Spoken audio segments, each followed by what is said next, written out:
Shalom, sahabat yang terkasih dalam Tuhan Yesus. Hari ini kita bersyukur ada di hari yang kedua di bulan Juni. Semua karena anugerah Tuhan. Pembacaan firman Tuhan kelanjutan dari 1 Samuel pasal yang ke-13 kemarin, dan hari ini kita berada di pasal 14. Secara keseluruhan, saudara, Bapak, Ibu bisa membaca, dan saya memberi tema untuk ini adalah jangan pernah mengucapkan kutuk. Jangan pernah mengucapkan kutuk. Sahabat yang terkasih dalam Tuhan, dalam 1 Samuel pasal 14 ayat 24, 28 dan 29 berbunyi demikian.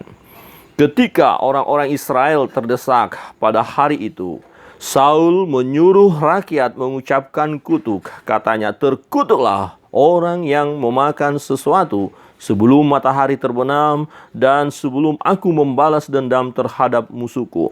Sebab itu tidak ada seorang pun dari rakyat yang memakan sesuatu. Saudara yang terkasih dalam Tuhan, rakyat, pasukan tidak boleh memakan sesuatu.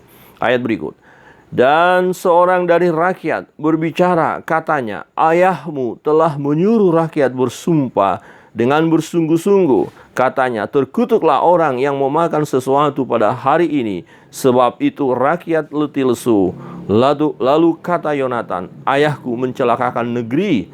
Coba lihat bagaimana terangnya mataku setelah aku merasai sedikit dari madu ini. Saudara yang terkasih dalam Tuhan, Raja Saul mengucapkan kutuk dan meminta untuk semua mengungkapkan kutuk itu. Nah, ternyata yang memakan madu adalah Yonatan, anaknya sendiri. Nah, di samping itu, kutuk itu sebenarnya yaitu perkataan yang tidak baik dan tidak benar. Coba kita pikirkan bagaimana mungkin dalam situasi berperang, tetapi kita tidak boleh memakan sesuatu. Tidakkah pasukan akan lapar? Tidakkah pasukan prajurit akan letih lesu? Itu sebabnya salah seorang daripada prajurit berkata kepada Yonatan, itulah sebabnya kita letih lesu dan karena tidak boleh memakan sesuatu. Dan Yonatan katakan, sesungguhnya ayahnya yaitu Raja Saul mencelakakan negerinya, mencelakakan hidup mereka. Saudara yang terkasih dalam Tuhan, kutuk tetap kutuk. Ya, kutuk tetap kutuk. Saudara perhatikan, ketika mereka hendak berperang melawan orang Filistin, Raja Saul meminta supaya Tuhan memberi jawaban. Apakah mereka akan berperang dan akan mengalahkan musuh? Tetapi Tuhan tidak menjawab.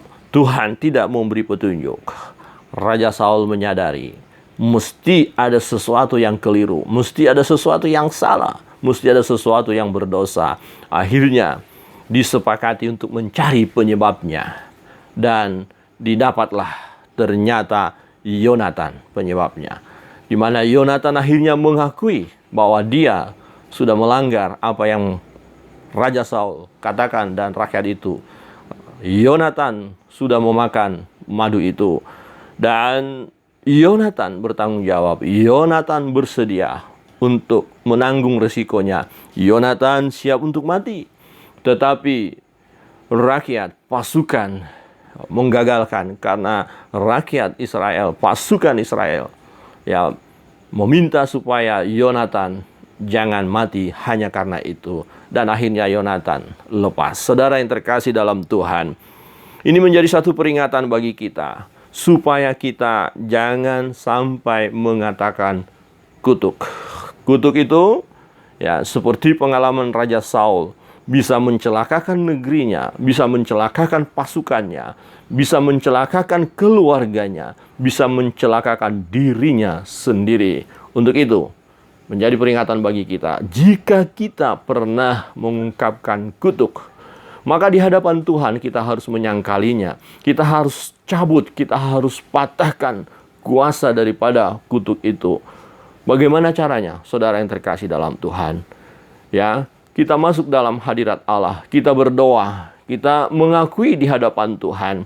Mungkin pernah kita mengatakan satu kutuk, kemudian kita berdoa, Tuhan, aku mengakui saya pernah mengatakan kutuk ini, dan saat ini aku menyadari itu adalah kesalahan, kekeliruan, itu adalah dosa. Aku mengakui dosa di hadapan Tuhan, dan aku putuskan kuasa kutuk. Aku putuskan ikatan dengan kutuk di dalam nama Yesus Kristus Tuhan.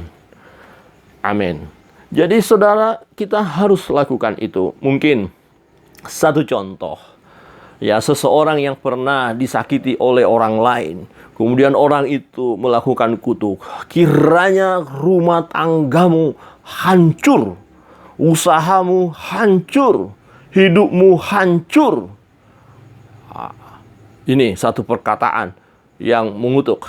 Dan saudara sadar, saya pernah mengatakan kutuk seperti ini. Maka saudara berdoa, ampuni saya Tuhan, saya pernah mengutuk ini, dan saya gagalkan kutuk itu. Atau mungkin ada pasangan muda-mudi yang saling mencintai, oleh karena mungkin kesalahan salah satu memutuskan pasangannya, dan kemudian pasangan yang diputus berkata, seumur hidupmu engkau tidak akan menikah, atau seumur hidupmu engkau tidak akan punya anak, punya keturunan. Nah, ini kutuk saudaraku. Dan ketika saudara diingatkan ada kutuk seperti itu, saudara berdoa, mengakui kesalahan itu di hadapan Tuhan, dan memutuskannya, kemudian mendoakan atau memohon berkat Tuhan turun kepada orang yang saudara kutuk, atau orang lain yang saudara kutuk. Saudaraku yang terkasih dalam Tuhan, marilah kita terus belajar hidup berkenan di hadapan Tuhan. Hari lepas hari kita menjalankan hidup yang semakin menyenangkan hati Tuhan, memuliakan Tuhan, yaitu kita hidup sepadan dengan firman-Nya. Hari ini Tuhan ingatkan kita supaya kita jangan pernah mengutuk. Demikian firman Tuhan, sahabat yang terkasih. Tuhan memberkati selalu. Salam sehat.